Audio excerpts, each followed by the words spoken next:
we are going to make bookmarks. Now these are great. These aren't just standard bookmarks. They kind of stay attached to your books. So I really like them for my journal, and the little kiddie's journal here as well. Ah, I love sewing. Ezra didn't write that. He's not the biggest fan of sewing, but I love sewing, so I get to write that. So what you need to make these bookmarks are a piece of fabric, which this is for A5. This is an A5 journal that I've done one for. So 44 centimetres by 10 centimetres wide. And a hairband. So I've tried to do this out of stuff that you might have just lying around.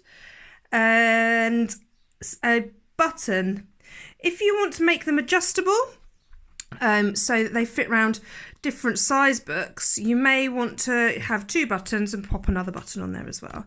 If your book isn't A5 that you have in mind, then you can just measure around your book like I did for this one. I also used a smaller hairband, so that's fine as well, whatever you can get hold of. If you need to measure around a book that you want to use, then I'll just show you how to do that. It's super easy. You just put your tape measure around the long bit and measure all the way round. So this book was 31 centimetres. Normally, when you'd sew something, you'd add extra on to create a seam allowance for the bits that you take off when you sew. But because we're adding an extra bit, which is the elastic, we don't want to do that. We actually want to take a few centimetres off because we're going to pop the elastic in. So when I measure around this A5 book all the way around, it comes to 48 centimetres. But I've taken off 4 centimetres for the elastic. So depending on how big your elastic is, if it's a big hairband like this one, then you'd want to take about 4 centimetres off. If it is a little one, like this one, then you only want to take 2 or 3 off. As well as reading books and journals, I have also used this method with my diary. I'm terrible at being able to find the page I'm supposed to be on in my diary, so I found that a really, really quick way. I also used it in my folder so that I can see, ooh, big or small, what page I'm working on when I'm doing my accounts. Boring. Or looking at the impact of social enterprises. Woohoo! But you can also use them simply as the way that they were intended, as bookmarks, to get easily to your favourite page. I'm going to do mine for a book that I'm reading at the moment. So I'm just going to measure around the cover.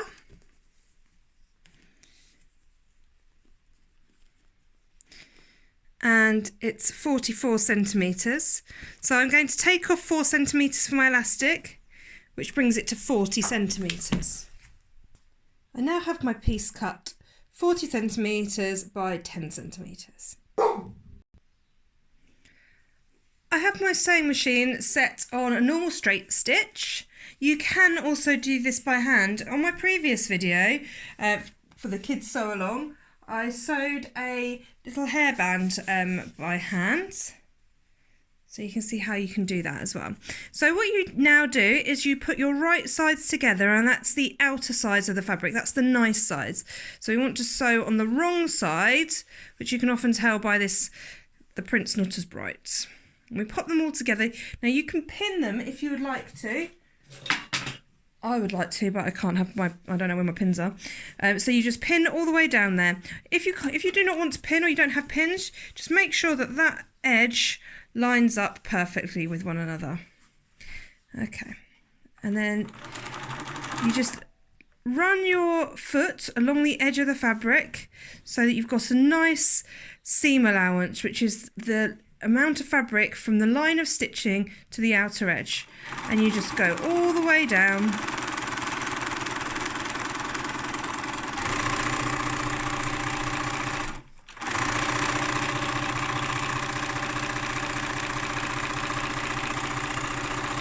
and then do forwards and backwards to secure. Then I can't find my snips, there we go. Then we just trim off those threads. Now the next thing you do is before you press, to get it to go the right way around.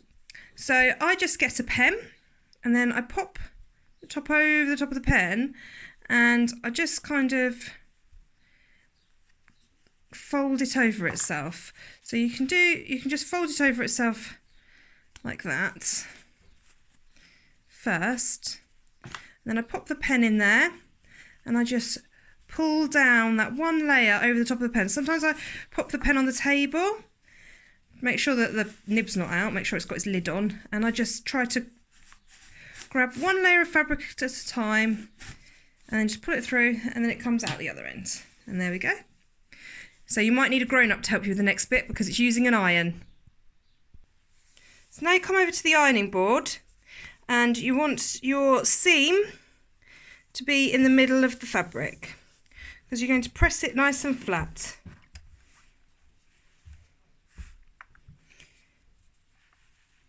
Be careful because the iron is hot, so you might want to get a grown-up to do this bit for you. Then you turn it over and you do the same on the other side. Now the next thing you do is you need to fold in the top and press it down. This makes it easier to sew in a moment. So I've folded over less than 1 centimetre.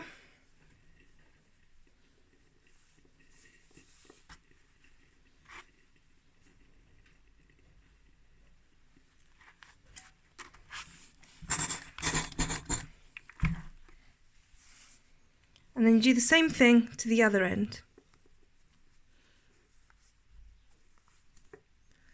Yeah, fold over about 1 centimetre, just a bit less than.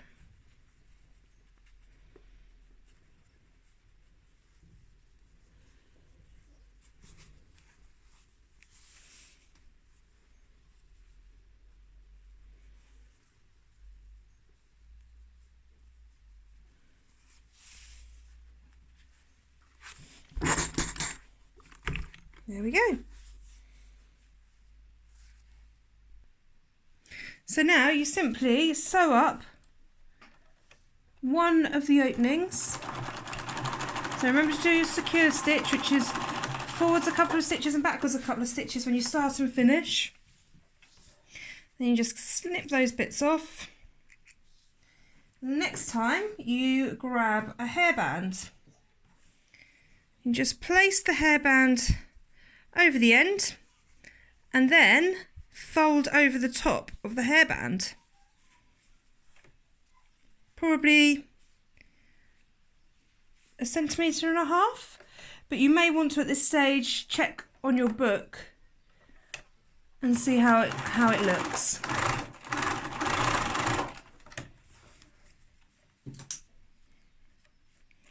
Okay, once you've sewn that bit on, you snip the ends. And the fun bit, you get to choose a button. Where have I put my buttons? Over there.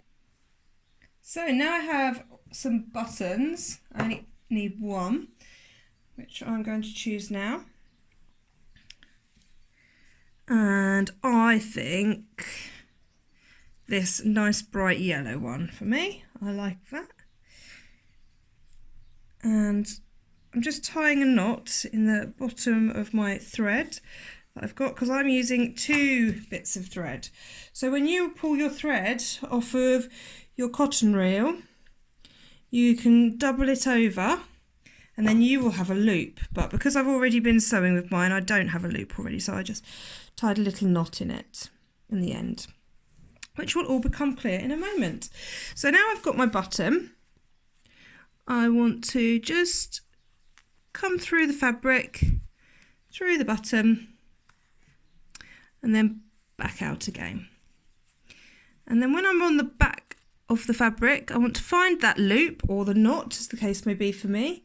Just thread my needle through it, and then you can see it's all nice and secure in there. Then we keep going and sewing our bottom so it is nice and secure. You'll do it a lot more times than me. I'm just doing it speedily. And then when you feel like you've done enough times, you just simply go underneath the thread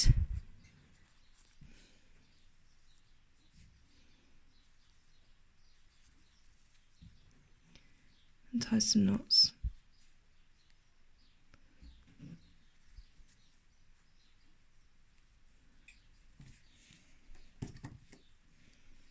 And then snip that off. And there you have it. You simply unbutton it, go to the page where you left off,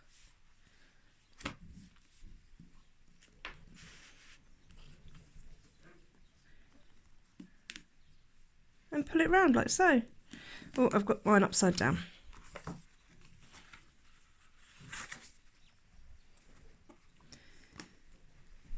There you go.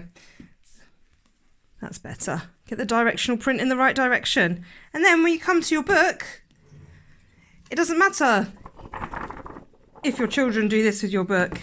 It doesn't matter if it falls out of your bag, because it's pretty stuck on there. And there you go. When you open it, you're right where you should be. A very quick project. Thank you very much for watching, and we have more on our YouTube channel.